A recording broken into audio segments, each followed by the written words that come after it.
In this video, we're going to look at multiplication of matrices.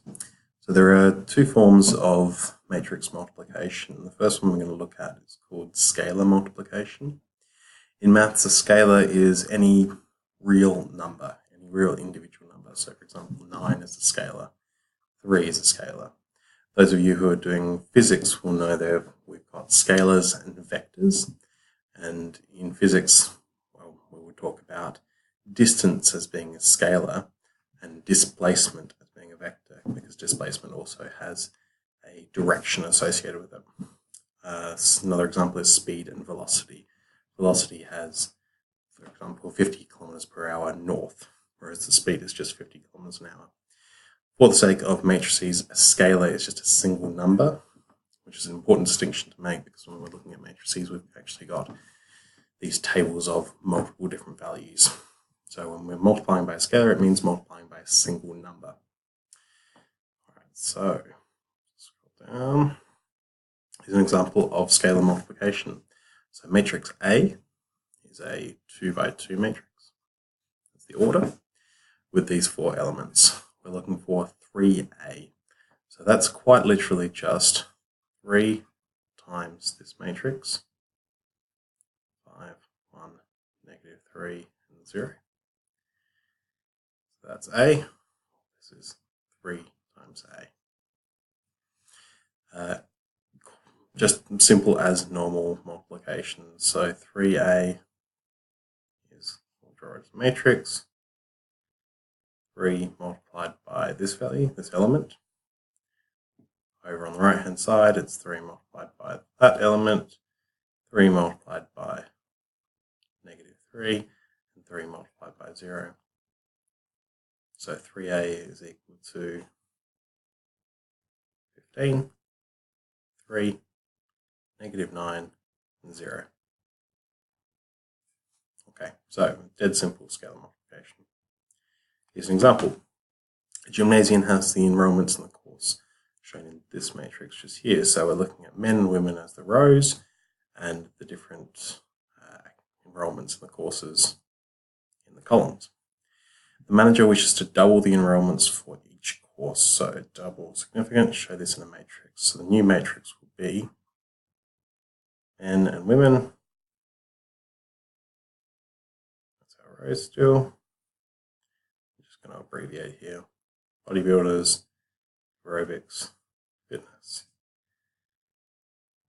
And what we're looking for is doubling, so 2 times that matrix. So it's going to be 140, double 70, double 20 is 40, double 80 is 160, double 10 is 20, double 50 is 100, and double 60 is 120. So that's an example of using scalar multiplication. All right, matrix multiplication. Now this is where it gets a little more complicated. We use something called the dot product in matrices. So if we want to multiply 2 matrices, so God, maybe a matrix A could be this one, a matrix B is this one. We don't just multiply each value or each element like we were doing for addition and subtraction. It's a little more complicated than that. So it's not just simple multiplication. It's actually a routine that involves the sum of pairs of numbers that have been multiplied. So firstly, multiplying a bunch of numbers and then summing them, so adding them together. Now this is the first thing you need to know about matrix multiplication. We went through before an order of matrix. So the first number is the number of rows. Second number is columns. So this is a 1 by 4. It looks like this. Number here, here, here, and here. There's 4, whereas this one is a 4 by 4. 1, 2, 3, 4, 1, 2, 3, 4, 1, 2, 3, 4. So 16 numbers in total. Okay, so that's the order of these 2 matrices, A and B. Now here's the really important thing. The 2 numbers next to each other must match. So the columns of the first matrix need to match the rows of the second matrix. You'll see why in a second. That's what we need to do before we can work out whether we can actually multiply these matrices.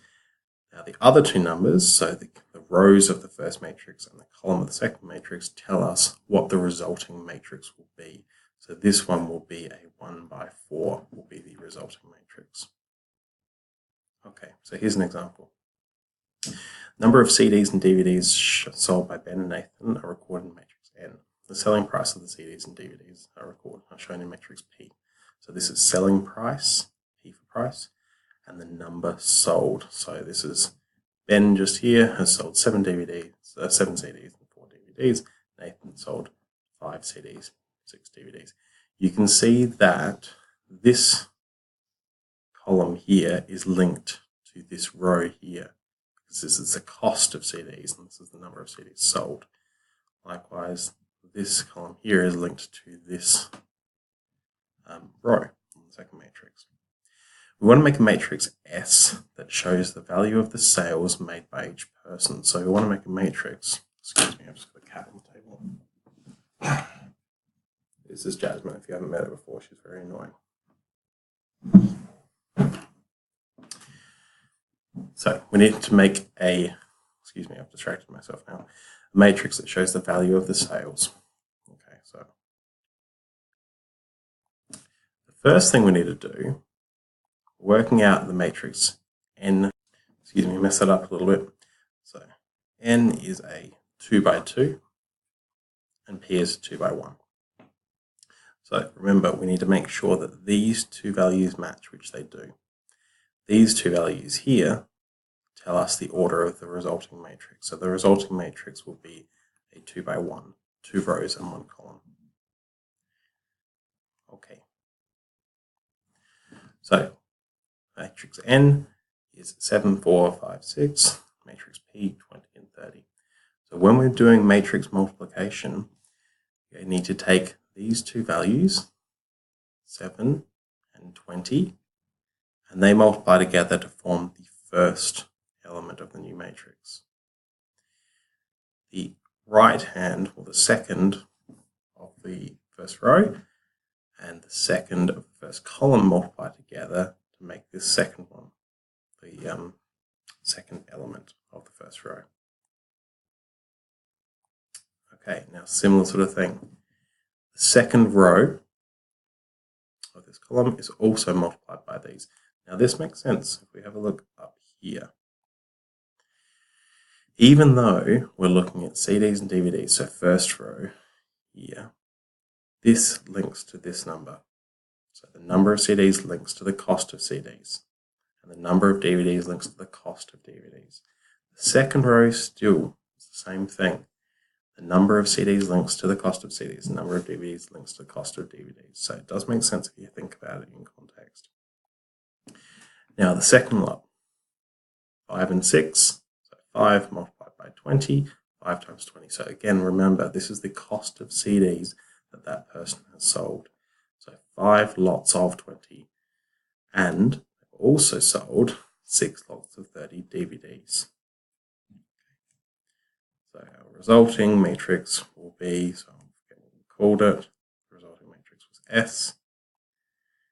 S will be equal to 7 times 20 is a 140. 140 plus 4 times 30 is 120, so that's top value is going to be 260. The bottom value, 5 by 20, is 100. 6 by 30, 6 times 3 is 18, and then a 0, 180, so that's going to be 280.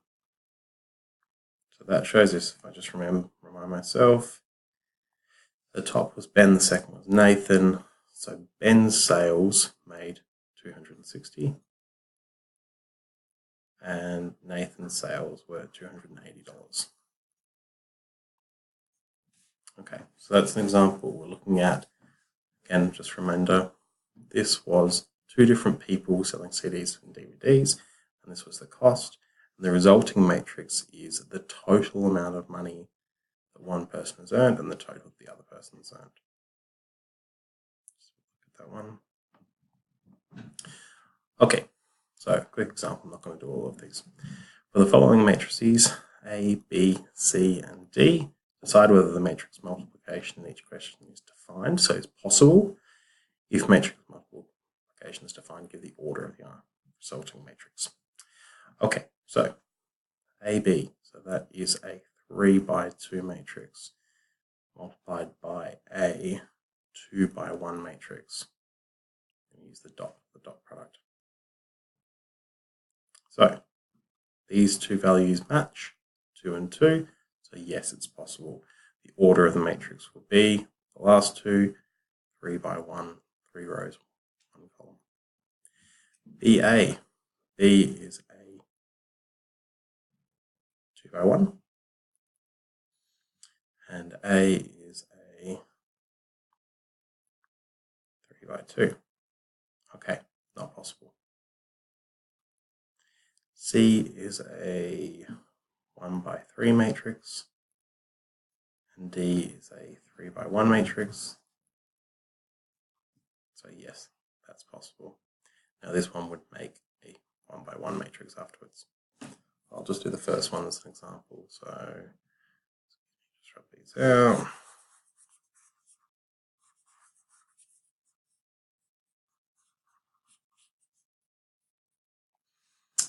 Okay, so we've got A here, which is 5, 2, 4, 6, 1, 3, multiplied by B, which is 8, 9. Okay. So the 8 multiplied by the 5. First element, first row, first column, multiplied by this one here. So that's 8 times 5, which is 40. Plus 9 times 2, which is 18. Second one, 8 times 4. So we're doing this row now. 8 times 4, which is double 8 twice, 1632. Times 9, 6, so 54. And then 1 times 8 is 8, plus 3 times 9 is 27. That's 58. 32 and 54 is 86. 8 plus 29 is 37. So that's AB. Okay, so we times this one here by this one, and then this one here by this one, added them together. That's why it's called. It's called the dot product. All right, now just a quick couple of notes to make. Rows and column matrices provide efficient ways of extracting information from data stored in large matrices. Matrices of convenient size. So row and column matrices are the ones that either row matrix just looks like this, with a bunch of values in it. Column matrices look like this. So we sometimes use them just to grab an important bit of information, which brings us back to the example we did at the start of the class. This one here with 3 ranges complete their monthly park surveys of feral animal sightings. So if we multiply S by B, this one here multiplies by that, this one here multiplies by that, this one here multiplies by that, this one here multiplies by that. Then we add them all together. So that will work out for us all of the sightings that Aaron's seen. And then we'll do the same thing for the next row. It'll give us all the sightings that Barra's seen, and then all the sightings that Chloe's seen. So that gives us an important bit of information. It'll come up with a summary table that looks like this. That will be Aaron, Barra, and Chloe. Whereas if we multiply it by A, it will be this value. All right, A times S. Actually, it's the other way around, but yeah, it'll be this one times this one times this one times this one. So that will give us all the cats that are seen, all the dogs that are seen, all the foxes that are seen, and all the rabbits. I'll just make an important note. S times B works because this is a 3 by 4 matrix, and this is a 4 by 3. If we want to go the other way around, we actually have to do A times S. And it's an important thing to know that A times B is not the same as B times A in matrices. It's not the same.